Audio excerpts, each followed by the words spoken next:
And security, I think, is something very, very germane, very central to every aspect of the blockchain and of Bitcoin. And here is why. If you're a hacker and you're stealing information, up to this point, you have had to find a third party to sell that information to. And depending upon the type of information, the third party pool gets smaller and smaller. If I'm stealing the design for a new stealth bomber from the Pentagon, then who are my potential buyers? It's a very slim pool, and it's a very risky thing to do. So information has value, or has had value, based only on who it could be sold to and what the information was. If I'm stealing a bunch of passwords, then I've got to use some Russian hacking pool that's going to put them up on the dark web, and we'll sell you 100,000 passwords for $1,000, or whatever the price is. But what about Bitcoin? Bitcoin is the information, is it not? The value of the information is inherent in the information itself. I mean, what a boon to hackers. Now, what has happened so far has been trivial, I promise you, to what is going to be happening very soon. Because hackers do one thing very well. They sniff out their target, they study their target, they analyze their target, and when they strike in a very big way. You've had a few big strikes already. The third largest Bitcoin exchange, nearly $100 million, is out the window. The Dow, $65 million, even though that was unwound through a hard fork, which I totally disagreed with, by the way.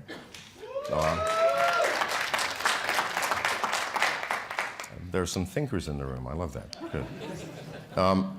So it's going to get worse and worse and worse. And what we have not seen yet, and that does not mean it has not happened, is we have not seen the individual users' wallets hacked.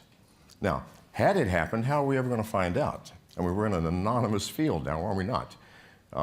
It's not like that someone's going, good God, I lost $5,000 in Bitcoins. Where did it go?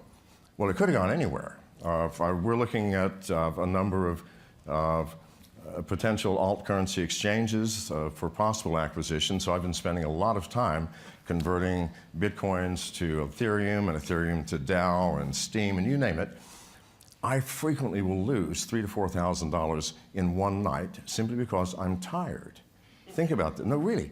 So when you're doing a currency exchange, you've got your Bitcoin wallet, you've got your exchange wallet, and then you've got your receive wallet in whatever currency it's going to be. Let's say it's Ethereum's.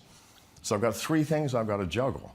And after I've done this 100 times, my brain gets juggled. And I get my wallets confused. And then what happens? That money disappears. Well, it doesn't actually disappear. The exchange is usually the beneficiary, but there's no way to recover this. No way. So, and if I can lose the money, I promise you other people can too. So that's one thing, and that's losing it through stupidity. But I think what is far more serious is losing it through hacking. And how does that happen?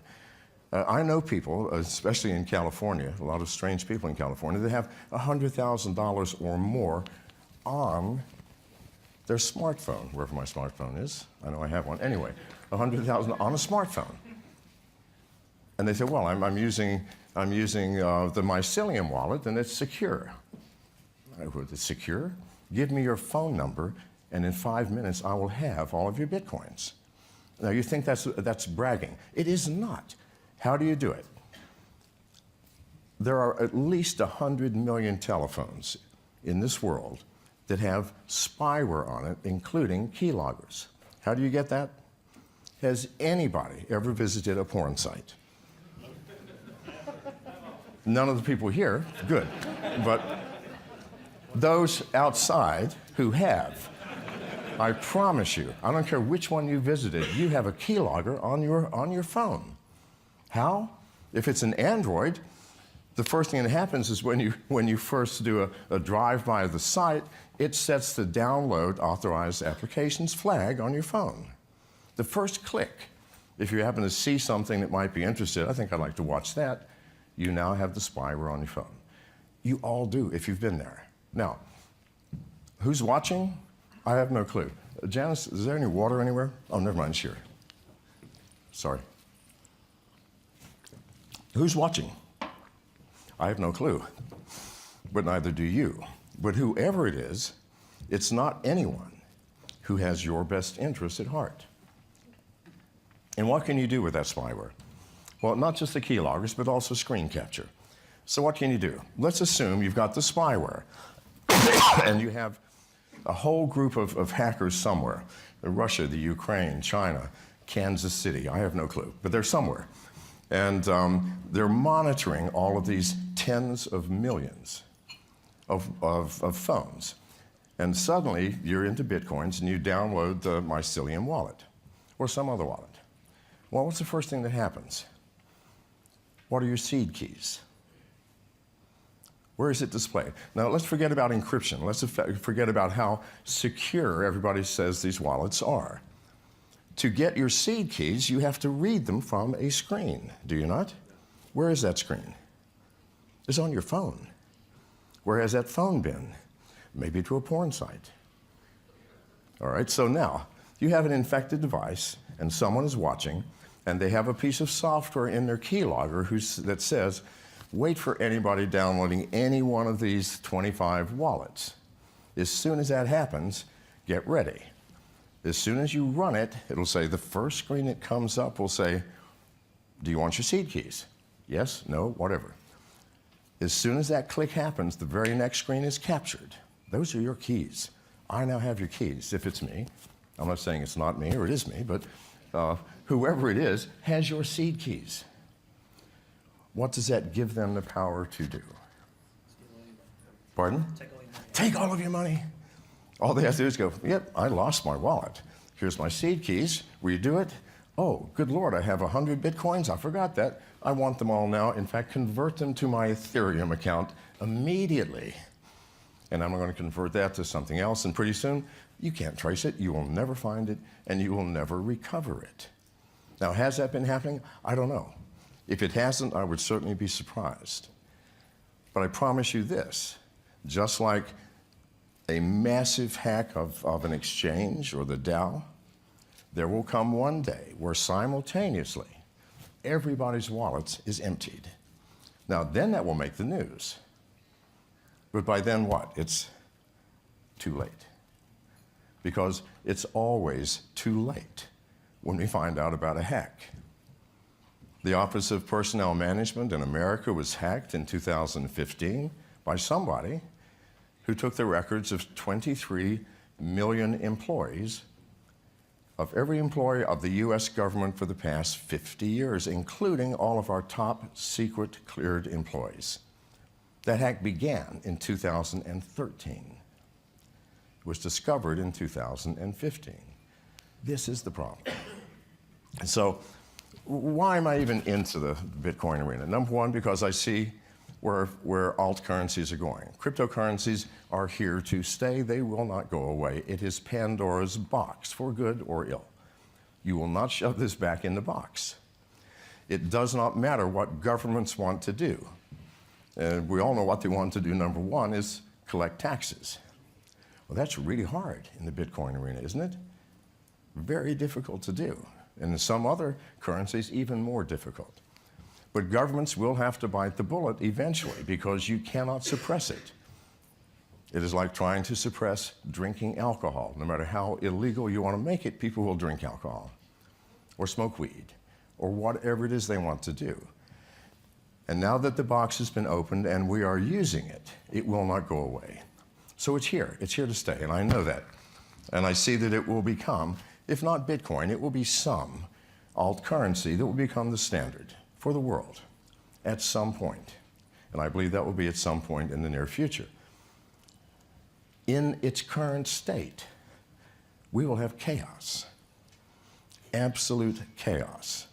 Not because we don't understand it or we can't understand the math or it's not adopted properly, no. Because there is no security whatsoever. I started a very small mining pool in the state of Washington, right next to a hydroelectric dam, through my company, MGT. It's a very state-of-the-art facility. It's very small. We have 400 S9s currently. We will be upping that many times. So currently we're at about 5 petahash. And Why did I do that? Because mining is the record keeping of Bitcoin.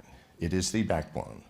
It is not just the thing which spits out Bitcoins, it is the thing which keeps a tally and lets the math of this process unfold securely. So we have to have mining. Now, Bitcoin miners, do you think perhaps you are immune to hacking because you're a miner? No, absolutely not. You might have a competitor. I think there are competitors. And these competitors might like to know exactly what you're doing, exactly how many Bitcoins you're spitting out, when, what magic are you using, and so on. So the first thing I did is we rewrote all of the software, everything. Because what is out there now, I promise you, is the most insecure piece of software I have ever seen. It's got nothing to do with encryption. It's got nothing to do with anonymity. It has to do with a lack of knowledge as to how software interfaces with hardware. And what is hardware? Hardware is your Ethernet connection. It's your printer. And in this day and age, it might even be your refrigerator. And don't laugh at this, because just last week or 2 weeks ago, the DYN was hacked and half of America's internet simply disappeared. Do you know who hacked it? A collection of printers, CCTV cameras, refrigerators, and routers. Why? Because they're now smart and they're connected to the internet. And there is no security for these things. My biggest fear right now is not that someone is going to hack into a mining company or an exchange or whatever and take a few $100 million. My biggest fear is that the people who created the software called Mirai, by the way, M-I-R-A-I, that goes out and finds these things, as soon as it gets in, it shuts down all of the communication, so you can't remove it. The only way to remove it is to reboot the system, and then within a few seconds, you're reinfected again. Why? Because every infected system has a log, an entry in a massive database that the hacker maintains, and says, well, for 3 seconds, I haven't heard from this refrigerator. Reinfect it. Now, Mirai was used specifically for one purpose, that is DDoS attacks, distributed denial of service. What if someone said, I'm not interested in that. I'm interested in mining Bitcoins. And it doesn't matter that this thing is low power. I have 4.9 billion devices to work with. That's how many were connected to the internet last year. I suspect that number has doubled. Next year it will certainly double. So maybe 10 billion devices. Billion devices. So I don't care about your ASIC processors. You can sit there and process all day long at 5 petahash. I've got 300 billion petahash out there. Why? Because there's a lot of computers. And I've infected them all illegally. And your computer on your refrigerator, which is sending you emails once a week when you're on vacation, the rest of that time, it's mining Bitcoins for me. Excuse me. Now you're laughing at this. But you see how trivial, because this Mirai bot infects at a rate of about 50,000 new devices per day. 50,000. I could own the Bitcoin world by sitting back in my room and paying no money and spending about a week recoding the Mirai bot and then have everybody mining Bitcoins for me. Now, is that illegal? From a Bitcoin standpoint, it's not. Proof of work does not say you had to use a Bitmain machine in a fixed location, paying X cents per kilowatt hour of being cooled. But no, it doesn't say anything like that. It says proof of work. Did you get the nonce? Here it is. Thank you very much. Well, I'm only getting 10 per second. What's that going to do? It's going to change the economy, isn't it? So this is not pie-in-the-sky paranoid thinking, although I will not deny being paranoid. It's impossible to be in my field. No, seriously, you can't be a computer security person and not be paranoid. Because what's the first thing I look at? People today, at least 10 people said, look at this new idea. My first thing is not, oh, that's great. My first thing is, you know, I can get in here, and I can get over here, and this doesn't work, and 50 hackers are going to take all your money within 30 seconds. That's the first thing that enters my mind, because that is my job. So anyway, something for you to consider. So what's to be done? In my mining center, we have written our own software. In addition, we have a piece of hardware.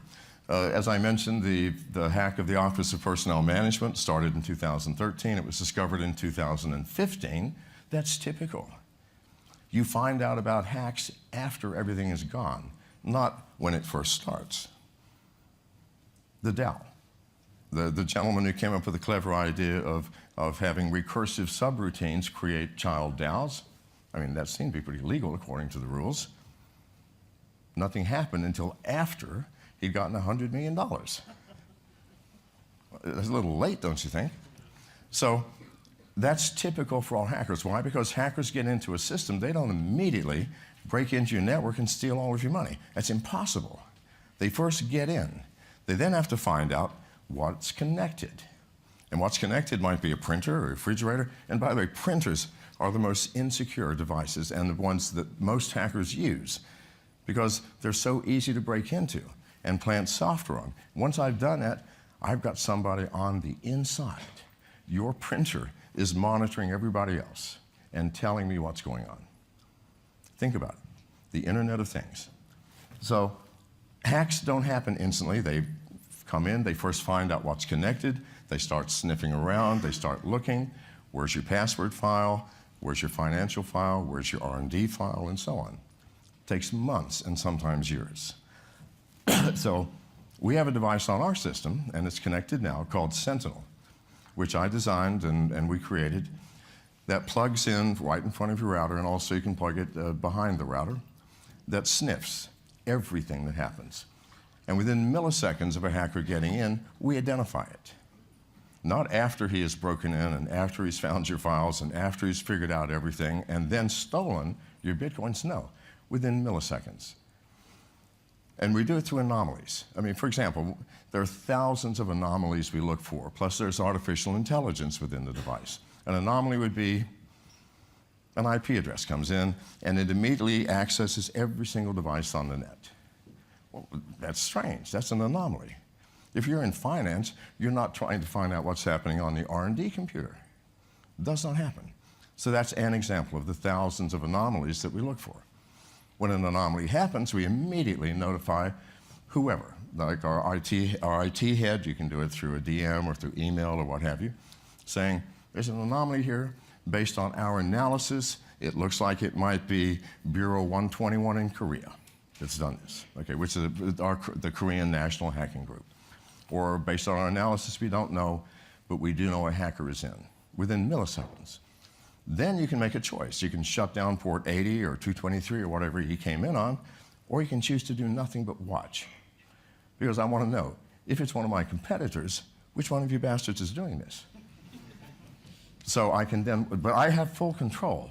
I can at that point slap honeypots all over the place that will keep you engaged for weeks trying to figure out what's really there. I could call the FBI or the Interpol and say, look, this is happening.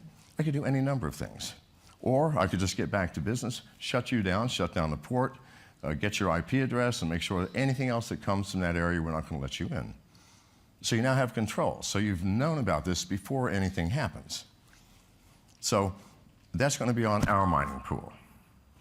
And by the way, as we announced last week, we're doing a joint venture with Bitmain, and they'll be using our facility in Washington with our security and our software as a joint venture pool. And in fact, I'm going tomorrow to meet with Jihan Wu and his full team in Miami. We met a few months ago in China when I was speaking in Beijing. So this is what all of you are going to have to be doing. Otherwise, you are opening yourselves up to a nightmare. And people don't realize what a nightmare is. Even the things that you would think have no value. Ashley Madison, a Canadian company, was hacked last year, and 23 or 4 million records of members. And Ashley Madison was a dating site for married people looking to have affairs. of interest is there's 27 million men and 12,000 women on that site. And thousands of bots that were talking through email and DM with male users thinking they were talking to women. It's a tragic affair. And of those 12,000 women, 9,000 work for Ashley Madison. So, you know, if you're a guy, learn something from that. Anyway, a hacker who happened to be a woman working for Ashley Madison posted all of those records on the internet. There were at least 10 recorded suicides. Why? Because people took that information just to make money, said, for $25, we will allow you to search the database to see if your husband or your wife is looking to have an affair. They made a lot of money too. So hacking is something that, and by the way, Ashley Madison no longer exists. It's gone. It was the $3 billion a year company that's no longer here. You don't want to be that. You don't want to be Ashley Madison. You don't want to wake up some morning where the world is fine and our margins are high and everybody's rolling in dough, and suddenly your company is gone, and so is your reputation. And you have shaken not just your company and reputation, but the entire Bitcoin community, and the price drops. Because really, that's what will happen. You have to take security seriously. You have to. It has to be, in my experience, it has to be the very first thing you think about. Because we're living in a dangerous world. I mean, it's always been a dangerous world, but it's more dangerous now. Because your enemies and the threats to your system are invisible and unknown. Enemies of your state, if you have some enemies in the world and they have names, that's pretty good. You can watch them. If you see them, you can shut your door, or pull out your gun, or run, or try to make friends with them again. But what you do in the hacking world, an invisible ghost trying to steal everything that you have, and you have no way of even knowing that they are there. That has to change. You have to know that they're there the instant they arrive, and you have to take precautions. And I'm done. Let me take questions. There's got to be questions out there. Yes, sir. Okay, so I always do that. I look for the root cause of the problem and prevention. So obviously it would be ridiculous to say let's just stop visiting porn sites. But more fundamentally than that, my solution would be education. Well, yeah, education is one thing. The question is, what are the solutions? And the gentleman said that certainly number one is education, and that's correct. But that's what's been happening up here in the past 25 minutes, as I've been trying to educate. But beyond that, you must take steps. Once you're educated to the fact that you're living in an insecure world and who your enemies may or may not be, you then have to do something. Now, I will make a statement that will be unpleasant and unacceptable to many of you. There will never be a software wallet that is secure. It cannot happen. Never. Not as long as you're using mobile devices. And why is that? Because mobile devices were not designed to secure you. They were not designed to hide your location, your friends, your voice, your image. Were they designed for that? Oh no. They were designed for the opposite. They were designed to spy on you, but not for bad purposes. To know where you are, who your friends are, your contacts, what color shoes you just purchased or sweater. They're designed to turn on the microphone to listen to you so that they can make your life easier, and instead of having to type, you can dictate. They were designed to turn on the camera and the video. I'm sorry, I'm running out of time. Okay, here we go. So no, they are insecure devices designed to spy on you so that people can sell you shit. As long as other people can sell you things through it, they can hack you through those same facilities. So there won't be one. Hardware wallets, that is the only way. I'm not touting anyone, but Trezor has one with its own screen. You have to have a separate screen on the hardware device. Otherwise, why bother keeping your coins in a hardware wallet when they have your seed keys through software? Anyway, my apologies, I ran over time.